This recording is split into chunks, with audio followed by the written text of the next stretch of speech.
हम मीनू झा प्रणाम करै छी समस्त मिथिलावासी के। एकटा महेशवाणी गाबऽ जा रहल छी। आशा करै छी अहाँ सबके नीक लागत। संग दऽ रहल श्रीमती माला झा। धन्यवाद। जय मिथिला, जय मैथिली। आई हम देखल गे माए आंगन आंगन भीख मंगै छथि। आंगन आंगन भीख मंगै छथि। मरे मरो बजाए आई हम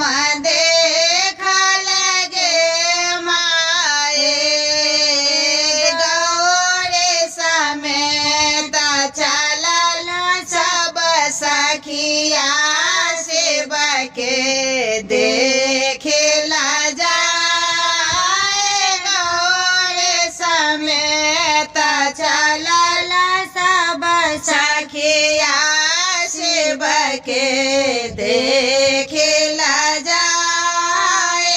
नगन मगन तन ओर बगा अम्बर नगन मगन तन ओढ़न बगम्बर गले सर्प लपटाए आई हम देखल गे माए।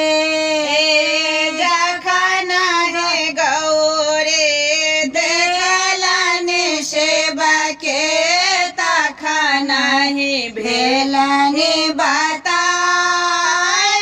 जखन हे गौरे देखलन शिव के तखन ही भेली बताए। मैना घर घर पूछन लागे।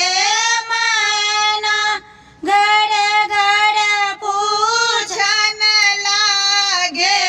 करब में कौन उपाय आए हम देखल गे माए।